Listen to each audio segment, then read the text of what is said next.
A free and independent press has long been understood as a core element of healthy and secure democracies.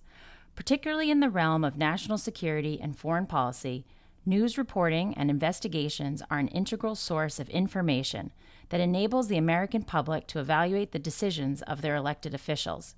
Yet today, the press is facing new or newly acute challenges arising from the executive branch, Congress, and even the media industry itself, all unfolding against the backdrop of an already siloed and mistrustful information landscape. What is it like to lead a newsroom and report on national security issues today? Which legal issues are top of mind for media and free speech lawyers and scholars? What are the most pressing challenges and opportunities?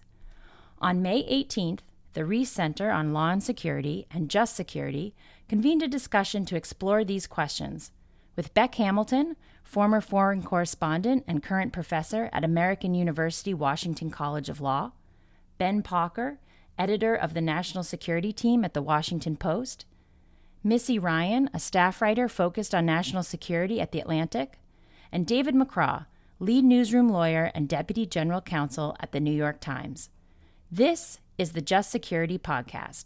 I'm your host, Kate Brannon, and the following episode is the audio recording of the conversation, which I moderated.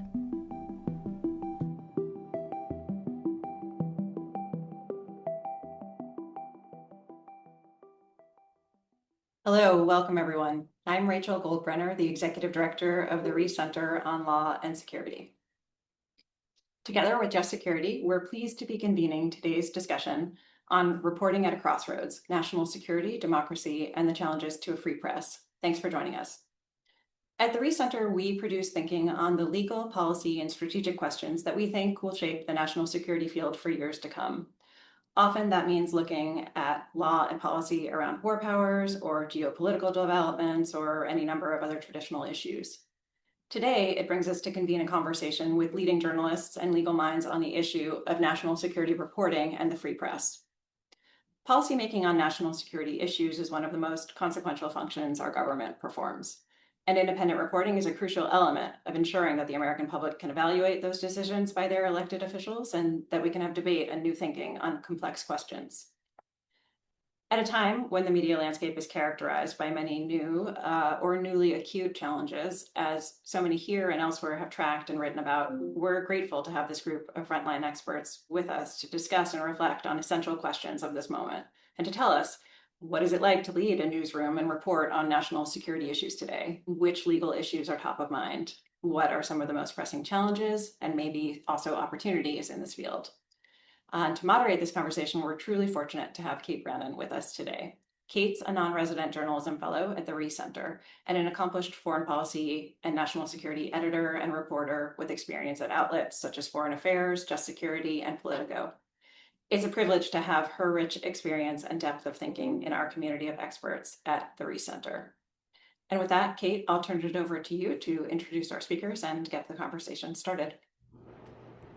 Okay, great. Thanks so much, Rachel. Thank you, everyone, for joining us today. I'm so excited for this discussion because it's a chance for me to ask some of the questions that have been on my mind as I've watched the media weather this really difficult moment. And we have a fantastic panel today to help us answer some of these questions. First, we have Beck Hamilton. Beck is an executive editor at Just Security and a professor at the American University Washington College of Law. Previously, Beck served as a lawyer at the International Criminal Court. And important to this conversation, she worked as a journalist as well before going to law school and a foreign correspondent at the Washington Post and Reuters. Next, we have Ben Pauker. Ben is the editor of the National Security Team at the Washington Post. And for years, Ben has led teams of reporters covering the Pentagon, the intelligence community, and foreign policy, giving him a front row seat into how newsrooms are changing in this moment. Next, we have Missy Ryan. Missy is a journalist who's covered the Pentagon through multiple administrations and under various secretaries of defense. And today she's a staff writer at The Atlantic. And before that, she worked at the Washington Post and Reuters, where she served as the deputy bureau chief in Baghdad.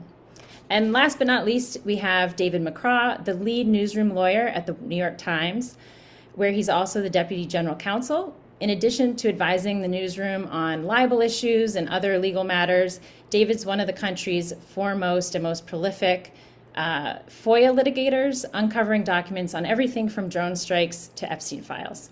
So I just want to thank you all for joining us and taking your time out of your extremely busy days to come and answer some of our questions. And I'm going to start with Beck, who has been tracking how the Trump administration is using state power against the media and has a new piece out with the latest trends. And I'd love Beck to help us frame the conversation we're going to be having, to tell us a little bit about what you've been tracking and why it's important to step back from the day-to-day attacks and insults and news stories to kind of see the bigger picture about what's going on and what the trends tell us. Thanks so much, Kate. The tracking that I've been doing really started out of a personal need, sort of a few months, really even a few weeks into the second Trump administration, being hit by this barrage of breaking news. There was executive orders, there was resignations, there was rescissions of funding. And I thought, if I don't systematize this information, then I'm going to lose it. So I wanted to figure out how to keep sight of the forest, notwithstanding the trees. The other thing I was really worried about was that we could take a snapshot of press freedom in this country in January 2025 and take another snapshot in November 2028 and find the two to be unrecognizable. But if we were actually living inside the system day to day, we might just normalize it. And so this was a way of collating the information and organizing it into a literal snapshot. So you can see on Just Security now, every time I issue an update, we've got this incredible graphic that puts all of these pieces of information into these different threats. Some of the threats are obvious. So I'm looking at hostility of conditions that journalists are facing. And this is everything from the awful rhetoric that is coming from the very top, just disparaging and demeaning journalists, especially female journalists and journalists of color, the lawsuits that are being lodged against just journalists doing their ordinary jobs. Coupled with that, we have a trend that is really about the erosion of access to public officials. And we're going to speak a lot in this conversation, I think, about what the changes that have been imposed at the Pentagon would be one example of that. We saw it also right out of the gate, the decision for banning AP from, from the White House. And I think, putting those together, it's very clear that journalism is a disfavored profession right now. And so the next trend is a sort of a reflection of that, which is looking at self-censorship, which is something that we see creeping in under any kind of system that is moving towards autocracy. And that's a little harder to really kind of identify or put your finger on, because often you will see it reported as a dispute between a journalist and an editor. The journalist says this is censorship. The editor says, no, it's something else. It's within editorial discretion. But when you see enough of them in context, you can figure out what's going on. And we had that early on with high profile disputes, in particular at the Washington Post, with Ann Talamis, with Ruth Marcus. We saw Karen Attier. So those are kind of under the radar things that are easy to miss unless you're keeping track. And then at a really macro level, there is aggressive use of state power against media outlets. So investigations that most legal experts would agree are effectively frivolous. Investigations by the FCC, these high dollar value lawsuits, and on the other side of that, the rescissions of funding that had already been granted, the effort to dismantle public reporting institutions. And the sort of flip side of that one is media corporations in particular seeking to curry favor with the Trump administration. That was a move that we saw early on, even in advance of the inauguration. So settlement, ABC, Meta, multi-million-dollar settlements with Trump over lawsuits that really could have been won if they'd been litigated in court. And that was sort of a depressing early sign. However, to try and add a little bit of positivity to the conversation, in the last update, we've seen some growing pushback and resistance by media organizations. And I don't know the causality of this, but accompanying that trend, we're seeing successes in court. And, David would be able to speak to this, but the New York Times was the only one that went against the Pentagon pledge in litigation. A lot of other outlets opposed it rhetorically, but it's led to a victory in court. We've seen the same thing with the litigation recently that Voice of America has been pursuing, the Wall Street Journal's defamation, Trump's defamation suit against the Wall Street Journal. A judge has recently found in favor of the Wall Street Journal. Courts are slow, but slowly we're accumulating some victories for press freedom, at least at the federal court level. Okay, that's a great overarching description of what we're seeing. And one of the reasons we wanted to have this conversation, especially with Ben and Missy and David, is because you are in the newsroom, you are living this, you are experiencing it, and you know exactly how, if and whether it's affecting your news gathering and how. I want to turn to David and ask you, you wrote a book about what it was like to lead the New York Times through the first Trump administration. And when he was elected the first time, there were concerns that his presidency would mean the end of press freedom as we know it. We lived through that. It wasn't. Is there more cause for concern, for alarm now? And where do you sort of stand and see the issue at the moment? Well, a lawyer friend described my book as a beach read for lawyers, which probably doesn't say much for lawyers. But it had a pretty upbeat tone despite everything that was going on. I'm not sure I'd be able to pull that off this time. Um, and I felt that in the first administration, the guardrails were a little wobbly, but they remained in place. I'm not sure those guardrails are there anymore. And Beck really highlighted a lot of this. But when I think about it, I always begin by asking, what does a healthy information ecosystem look like? And there's three big components I see. One is access, one is journalists, news organizations, and one is an engaged public. And you see the administration taking on all of those. The access getting strangled, whether it's in FOIA, whether it's in the firing of inspectors general, all those things that have been the traditional place where information would come into the system, you see being pinched and in some ways strangled. News media, what you need is strong news organizations that are able to hold power to account. All kinds of problems facing those news organizations today, financially and with AI stealing our stuff willy-nilly and competing against us. I had to put that in there, thanks to our suit against OpenAI. And some of the things Beck talked about, where you have this whole of government approach, EEOC investigation of the New York Times, FTC investigation of Media Matters, the FCC run amok on the networks. And then in the third sphere, the poisoning of the public with the constant drumbeat of fake news and enemy of the people, and you're committing treason just the other day. And when you read that the White House has called the press the enemy of the people, purveyors of fake news, all of that. And then 5 days later, you find out that the FBI has raided the home of a Washington Post reporter. Those two events aren't unrelated.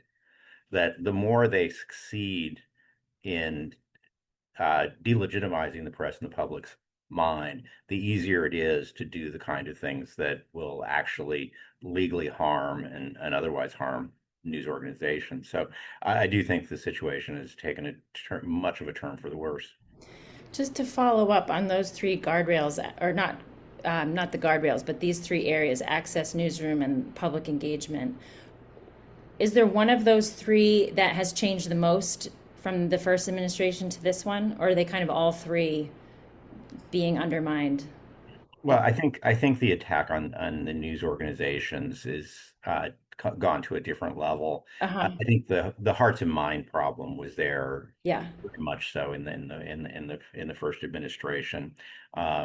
I don't think the alliance with the major social media companies I didn't have to deal with in the first administration. You now see that X cut loose from any sort of mooring.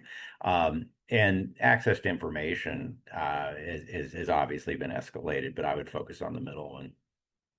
Okay. Ben, I want to turn to you next. And as we've heard about what's going on, and we've obviously all read about what's going on, I want to know how you've experienced it in your position and what's changed about your job, what, if anything, has changed about what reporters need from you these days, and what it's like to lead a national security team covering this administration. Thanks, Kate, and thank you all for this conversation. In some ways, very little has changed. I've never uh, been an editor or worked at a place that during an administration, both Democratic and Republican, that really ever wanted national security stories told the way we intend to tell them, whether that was in the Obama administration, certainly in the Biden administration, and in this one. So I think that in large part we have a clear vision of what the public what we are asked to do, what the public is entitled to from strong, aggressive, respectful, objective journalism about national security issues. It is certainly the case that this is an administration that does not want to play ball, that they are aggressive, and their hold on what we would consider the truth to be is very tenuous at best. Other administrations, as I sort of alluded to in previous years, would sell you a story this way. They try to paint a narrative of something. It is, I think, fair to say that this administration will outright lie about the things that they do and then misconstrue that. We go to them for quotes, we go to them for comment. But as I think, Missy and others here and our viewers would see, the quotes that we get back are malicious in intent. You asked what reporters need from me most these days. Truly, I don't think editors do very much. We give a pep talk now and again, some big thinking ideas that reporters generally ignore. We move some words around, tighten a lead here and there. Um, but I think some of the most important things, and we have certainly done this at the Post recently, is ensure the reporters that the masthead is behind them. And that's, a level up from me or two. This is a climate where there is fear, there is concern. I think, as David and Rebecca have said, we have seen some true breaking of norms. The FBI raid on Hannah Nathanson's home was felt very strongly across the newsroom, and there was a lot of deep and I think very valid concern. I think this administration is a year and a half in. I think we've only scratched the surface at present, and I'm concerned that we will see things that feel fundamentally dangerous to the pursuit of journalism and have a chilling effect both on newsrooms and on sources as well. And maybe we can get back to that at some point. But I think the most important thing that news organizations can do, and the New York Times and the Atlantic have certainly done this for its reporters, and the Washington Post as well, is to ensure them that a strong and vocal masthead stands behind them and their work, and a smart and aggressive legal team. Okay. Missy, similar question to you just about how you've lived through the changes that we have heard described. but also taking it specifically to the Pentagon, which probably I think has experienced the most drastic changes when it comes to press access. If you could walk us through a little bit about what's happened there, just sort of big picture, the changes and how they've affected your reporting, if they have at all. Sure. Well, can you guys hear me?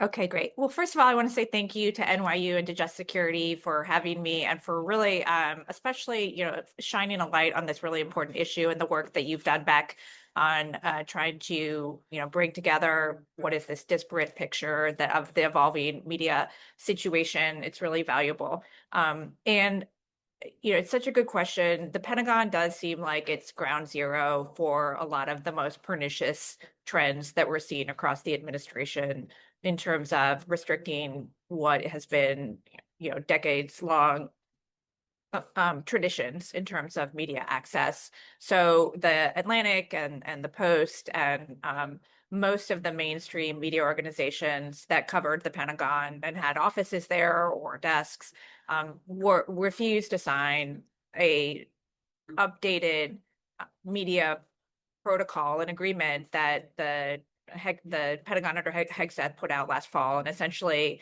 it amounted to what we saw as a restriction on our ability to ask questions and do the fundamental work of a free press. And it was kind of amounted to prior restraint in as a non lawyer, I feel like I can say, that's what it felt like to us. We weren't going to be able to ask questions. In most circumstances, it's certainly related to classified information. So we refused to sign that, and most of us had our credentials revoked, meaning that we no longer had regular access to the Pentagon.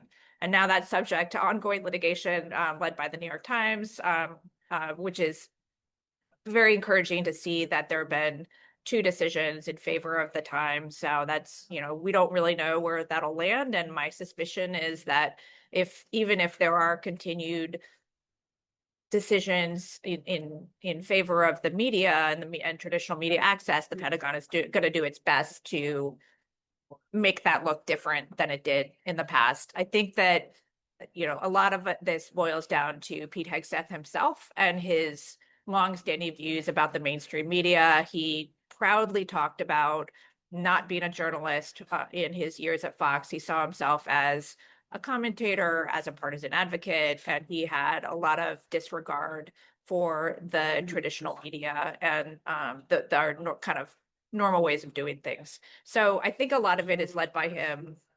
He has brought in a new media, which is, a number of organizations that do now have credentials. We have occasional access to press briefings, but it's nothing like we had before. So to answer your question directly, it's not good for democracy in terms of what that signals. But on the other hand, we continue to do our jobs, and there are many talented, dogged reporters, including the reporters, my former colleagues at the Post that Ben leads, who do amazing work day in and day out. Everybody's got sources that they've had for years. It's unfortunate that we can't be there in person, but there has been continued to be a steady stream of scoops of the kinds of stories that you would have seen prior to these changes. So if Hegseth's goal was to crack down on the information getting out of the Pentagon, it hasn't worked, at least on absolute terms. It is harder, however, to get people to go on the record, or to go on background, to talk at all, not because of the in-person access restrictions per se, but more because of the chilling effect that his attitude has on the people up and down the chain, and also now his promises to root out leaks and potentially prosecute them, as we're seeing the administration do in certain cases.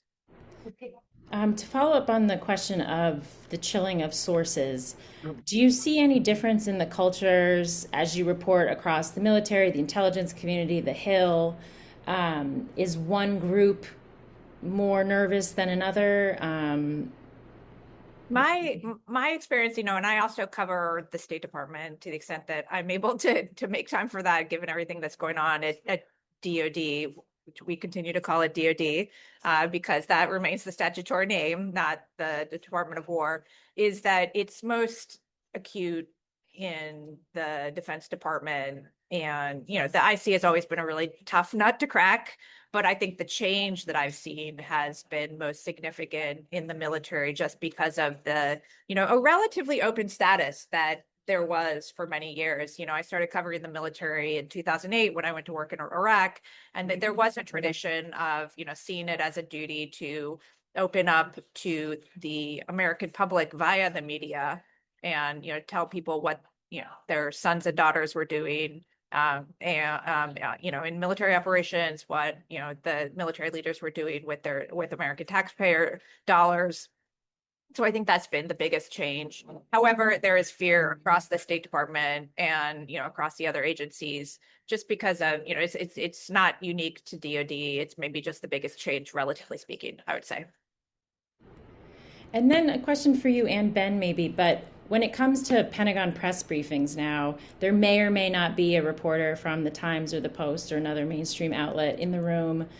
Does your attitude about covering them change a bit in terms of their usefulness?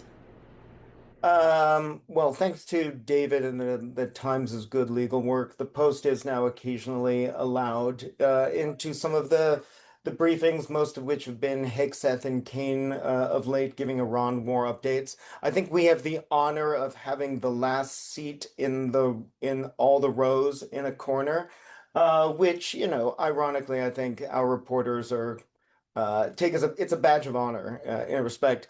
They are then summarily ushered out of the building as soon as press conferences are over. I think they would reflect what Missy wisely said, that it does feel like a change. I think in some respects, the ability to engage with people at the Pentagon and have conversations that I think American readers and need to know about, especially in breaking news moments, are more difficult to have. Sourcing is still, as you can see from our reporting, sourcing is still available in all sorts of different ways, but it has changed. The threats about rooting out leakers, about polygraph testing, those are real, and they do have an effect on our sources and ability and willingness to engage with reporters, even over very normal things, normal questions. Yeah, I guess I would just say that it does make it harder to get real-time accurate information, setting aside embeds, which clearly are not happening right now. I remember covering everything going back to the Libya war, every kind of foreign bombing that we did off, at the beginning of some sort of bombing campaign. You would have all the journalists camped out there at 7 p.m. on a Friday night. We all thought something would happen, and we would be there with the officials from the Joint Staff or from the Office of the Secretary of Defense who could talk to us in real time and give us the nuances that we could then convey to our readers and our viewers in a way that I actually think really served the American people.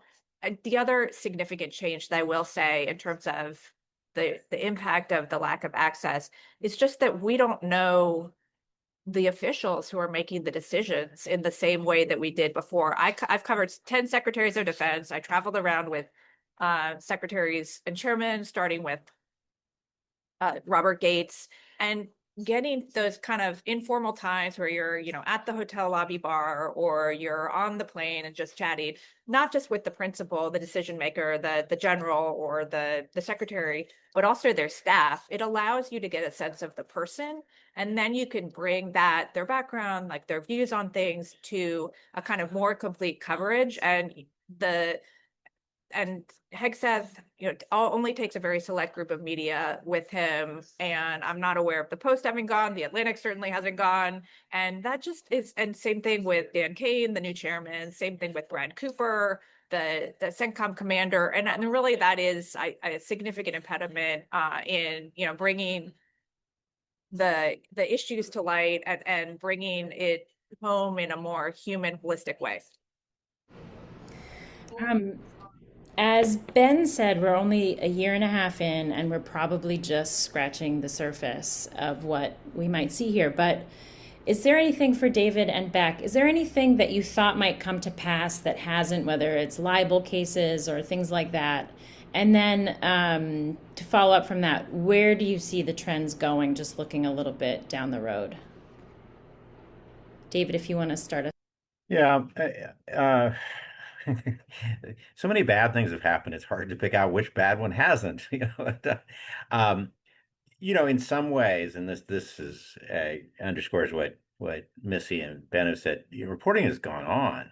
I mean, the level of journalism around the war in Iran by a variety of publications and outlets has really been quite extraordinary, and unhappy making, I know, for the administration, and just incredible congratulations to everybody who carries on despite everything. In terms of national security leaks and investigation of national security leaks, which I think is probably the most specific way to look at this, put aside the president's libel suits and all that. There's three levels of escalation. You start with the administration decides to investigate and prosecute people in government as sources. We don't like that, but it's part of the bargain. That's kind of how the system is set up to work, right? Is that they have an obligation to pursue national security leaks, and the hope always is that they will use great discretion in doing that. So if you look at the 30 years prior to President Obama, there were four of those kind of prosecutions. You see a ramp up under Obama, you see a ramp up under Trump, you see an end to it under Biden. Now, a ramp up again. But we understand that's sort of how the things go. They have an obligation to protect secrets. The second level of the escalation, though, is when they then start subpoenaing reporters. And we feel that should be done in the rarest of circumstances, if ever at all. The Biden administration vowed not to do it. They lived up to that vow, and things went on fine, for the national security state and certainly for journalists. But the idea that Hannah Nathanson's home is going to be raided, not only a subpoena to the Post, but a raid of a home is such an escalation.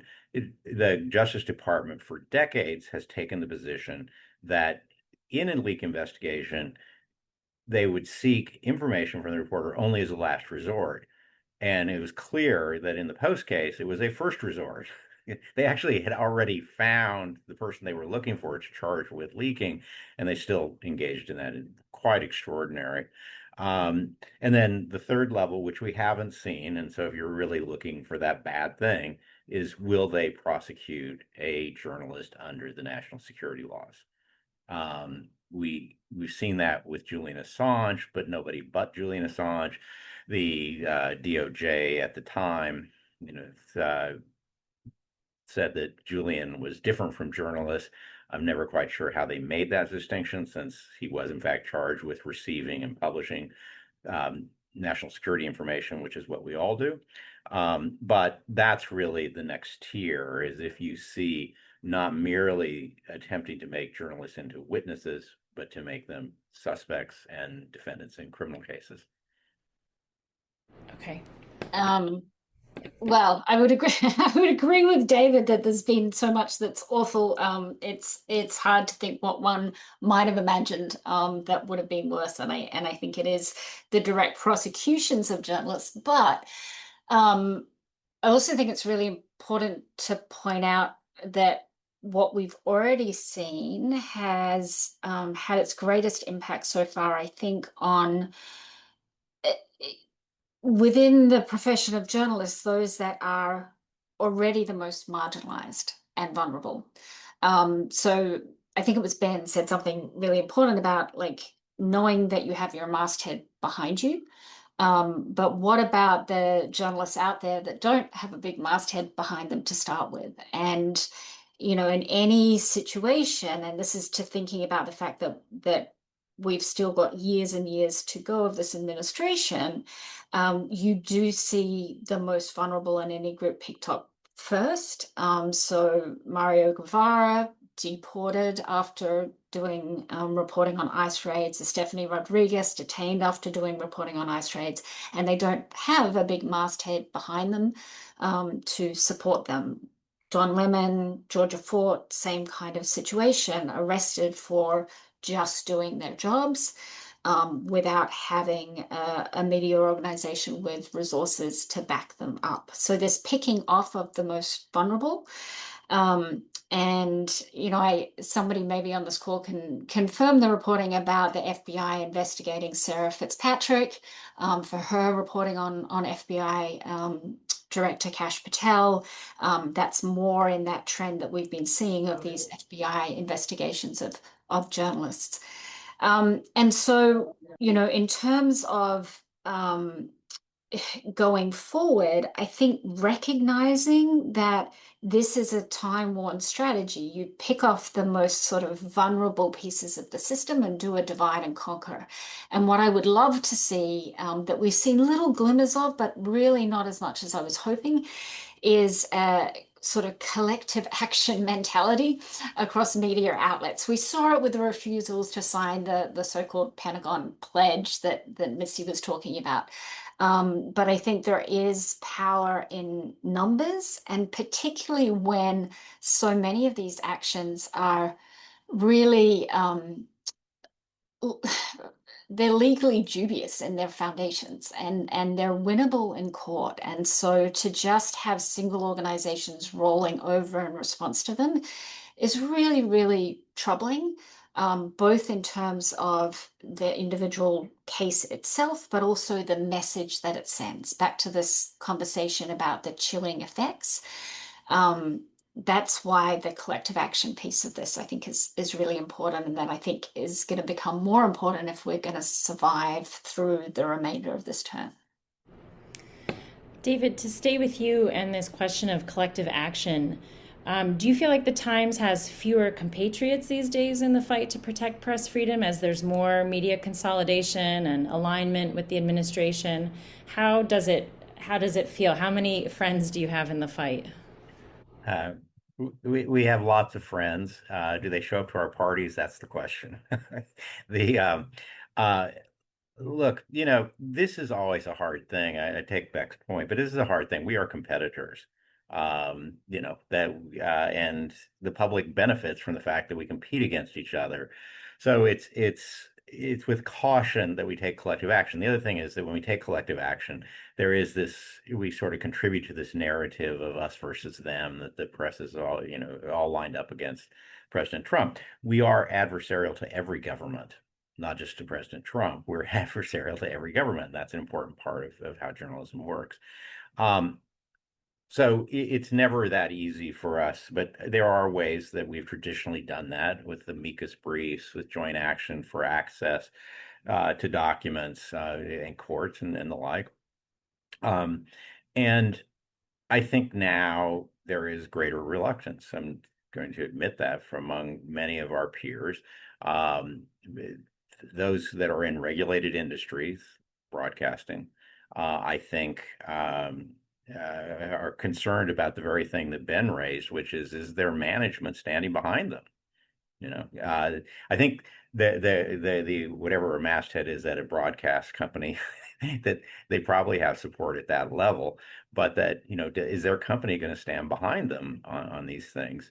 And there's no question that the finances, the resources available have not been are not what they once were, and that contributes to it. I think people are picking their shots, but I really think, and this point's been made earlier, that one of the things that does concern me, and I spoke about this at the Community Direct Journalism, that anticipatory obedience, where we decide not to do something out of fear that something's about to happen. I applaud my publisher, A.G. Sulzberger, for pushing ahead on the Pentagon case. And he made a really simple point, which is we may lose, but there are worse things than losing. We'd rather have a judge tell us we're wrong than to just assume that we couldn't get any place, or letting the Pentagon tell us how they're going to set a policy for press passes. And if I can just quickly add to that, I mean, David, your work and the New York Times's work on the Pentagon Access case was, I think we're all extremely proud of it. I know that you and I talked a number of times about the collective action problem. Beck, there was lots of conversation among media leaders to try and muster efforts. In the end, it was only the Times, and we're all thankful for that. But as Missy also said before, even in a case such as this, whether you win or lose, it really feels, again, not speaking as a lawyer here, it really feels like a matter of principle. As Missy knows, the Pentagon would most likely find another way to restrict access to reporters to pick and choose to allow them within certain corridors within the letter of a law, even if the Times' action is successful. Yeah, and I underscore what Missy and Ben have said here that a lot of people question the value of being in the Pentagon, and I get that, especially under the current administration. But Missy is right that there is something that happens by being in the building. And Julian Barnes, who is a co-plaintiff in our case, put in a couple of declarations, which did a very nice job of just explaining it's it's not the traditional reporting that leads to big scoops, but it is the traditional reporting that lays the groundwork for the kind of reporting that the public counts on. I want to be sure to save some time to talk about covering an administration at war, which is its kind of own thing, and how, first of all, to Missy, how has covering the Pentagon, if it has at all, one of the goals of this conversation is to figure out what exactly has changed and what hasn't changed.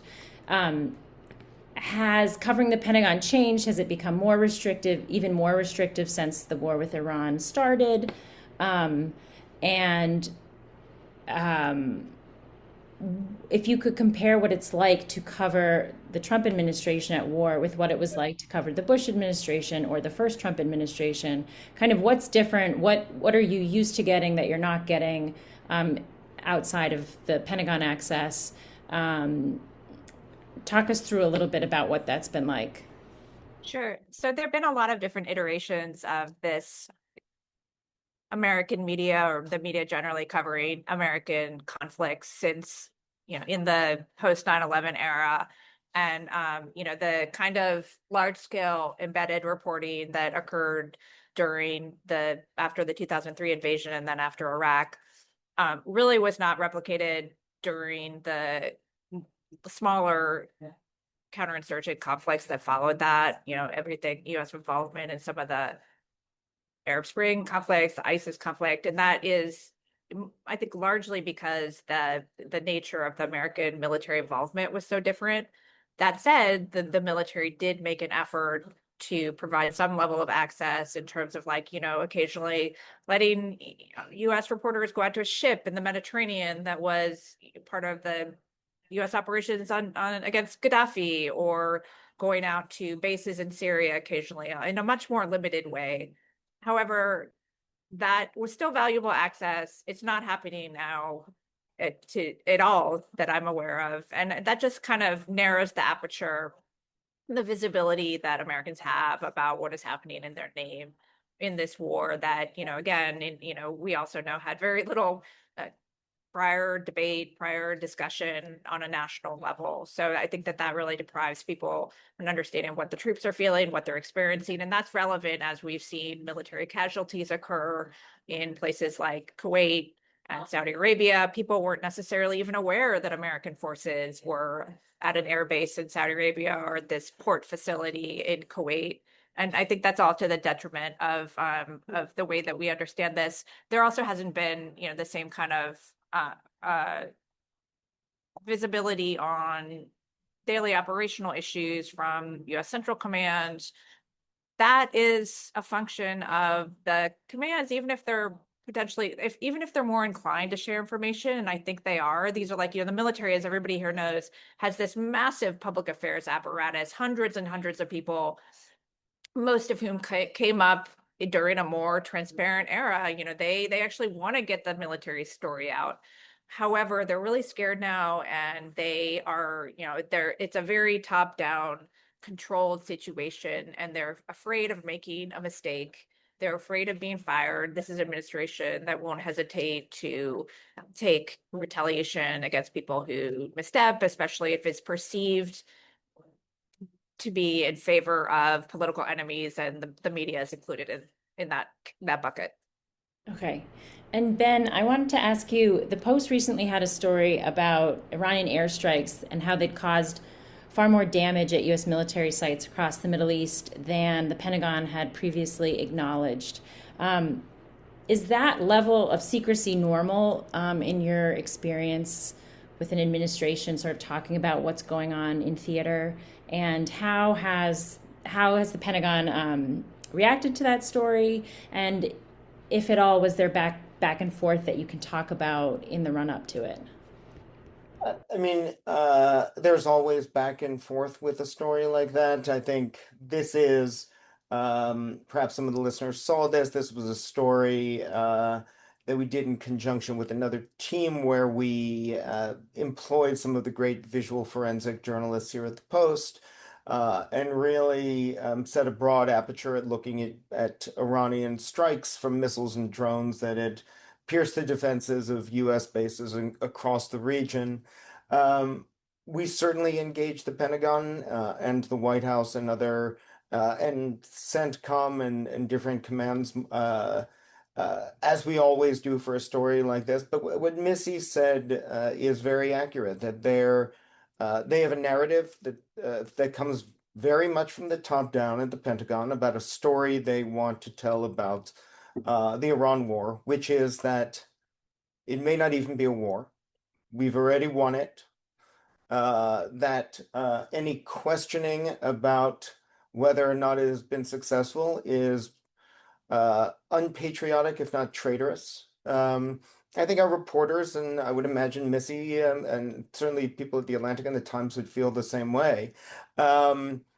So it is a harder environment, I would say. Just to add to Missy's comment, we're not, the Post journalists are not getting embeds. They don't have access to the Pentagon, and that is 100% because of this administration's policies and priorities and their hostility to the media. But we've also seen an ecosystem change since the last time America went to war in a serious way in the Middle East, which is you have, something that we all face and think about. It's a creator economy, a TikTok media ecosystem where it is easier for the Pentagon to get their message out through hand-picked creators or through their own channels, where I think they don't need some of the major media organizations in the same way to tell a version of the story that they might have otherwise wanted to tell. Okay. To stay on that, I wanted to return to David's three sort of areas that are being undermined: the access, the newsrooms, and the public engagement, and just throw it open to everybody to talk about that third piece, which Ben just talked about, the public engagement and where the public is getting its news from, and how that's changing, and how you feel your stories are being read.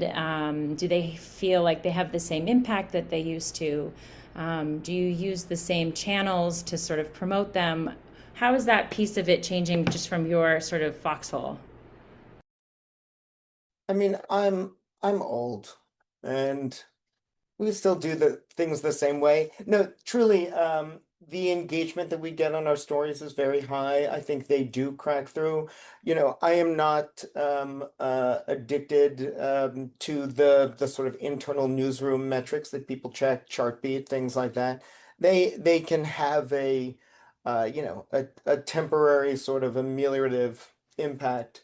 But truly, we think about our stories in a sort of broader sense. And I know Missy and the Atlantic do the same. We're trying to tell important stories, and we sort of have our own direction. I think, of course, it is the case that we have a very fractured ecosystem of journalism.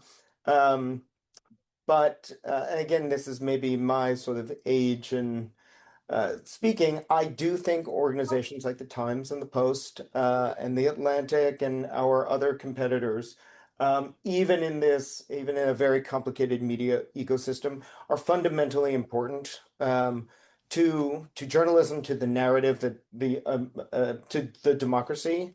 And I think if I could get up on my soapbox, will be even more valuable in a few years, even though we're all concerned about AI and the impact of that. I think the sort of rigorous person source driven journalism that we all practice may feel like it's in great flux and conflict now, but will be more is valuable at present and will be more valuable in the years to come. I guess my take is that original reporting, consequential original reporting from whoever it is breaks through and gets attention.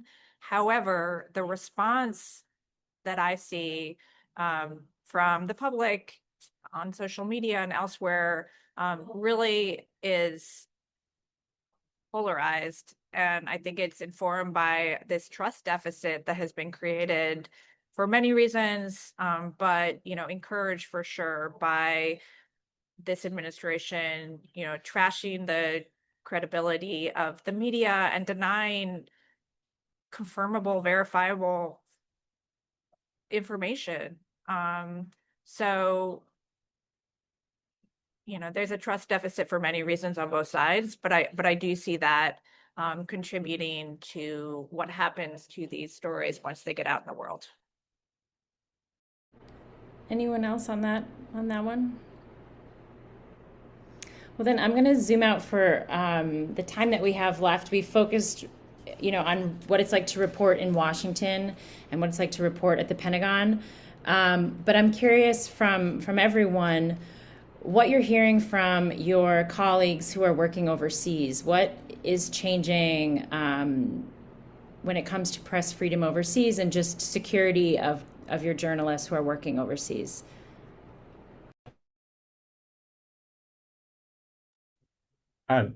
It's more challenging than it has been. In part, the truth is that American sponsorship of press freedom around the world helps all of us, and it helps local journalists, but it also helps international journalists.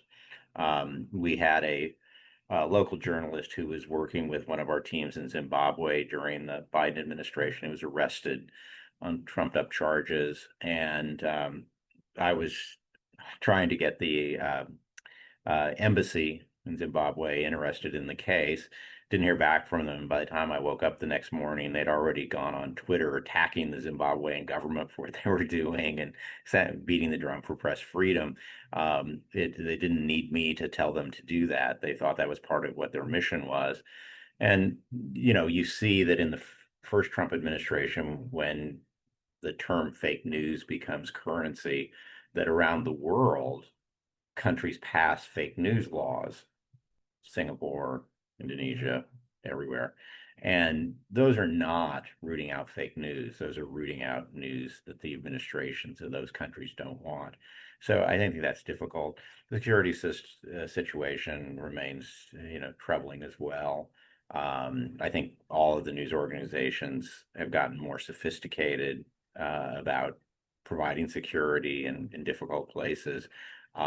But it really still depends on not allowing journalists to be harmed and killed with impunity, which we see in various places around the world. Just, empirically, the latest Reporters Without Borders index, we're at a global 25-year low for press freedom. So this is, what's happening here is not happening in isolation. And there is that element of, copycat, sort of wannabe dictators are learning from each other about how to do this. And I think the response is that journalists also need to learn from each other about how to resist. But I would just highlight in this conversation that we really can't understate the impact of the effort to dismantle Voice of America, it's Radio Free Europe, Radio Free Asia, institutions that have supported the ethos of a free press around the world to the benefit of people in country in those places, but also ultimately to everyone here. Ms. Urban, any thoughts? Yeah, I mean, I guess, just to echo what Beck and David said, the power of our example is significant, even if the United States is less involved in free press promotion activities, the kind it used to do as part of, extension of USAID and some of the assistance. But I do remember very well, this is probably back in 2008 or 2009 when I worked in Iraq, and just being so shocked. It was the first time I had ever seen a government come out and issue a statement and name a news organization. I worked for Reuters at the time, and it was a story that we wrote that they didn't like, and it seemed so unprofessional and shocking to me. And this was at a moment where the United States, they had just emerged from this grisly dictatorship, and the United States was trying to help them build the kind of free press that the United States has. Fast forward almost 20 years later, this is routine in the United States. And I do think that gives permission for people not to feel like leaders in other countries feel like they need to observe a modicum of, respect and tolerance and give that kind of crucial civil space. Okay, well, on that note, unfortunately, I think we've run out of time. In the spirit of tracking these issues and not normalizing them the way we've just heard, it's fascinating to hear that just over a decade ago, it was shocking to hear this kind of language directed at the press, and now it really is, you sort of brush it off in some respect just to continue to do your job. You can't sort of be consumed with the noise of it all, but it would be wonderful to reconvene, in a year and a half from now and see where we are and just take the temperature.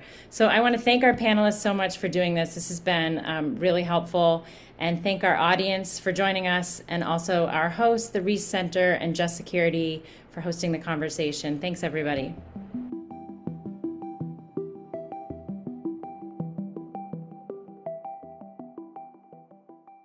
Reporting at a Crossroads, National Security, Democracy, and the Challenges to a Free Press was a virtual panel co-hosted by the Reiss Center on Law and Security and Just Security. This episode of the Just Security podcast was hosted by me, Kate Brannon, and produced by Maya Neer, with help from Pooja Shah and Marie Miller. A special thanks to our guests Beck Hamilton, Ben Palker, Missy Ryan, and David McCraw for joining. You can read more about press freedom, including Beck Hamilton's living resource, the Trump administration's use of state power against media, keeping track of the big picture, at justsecurity.org, and linked in this episode's show note.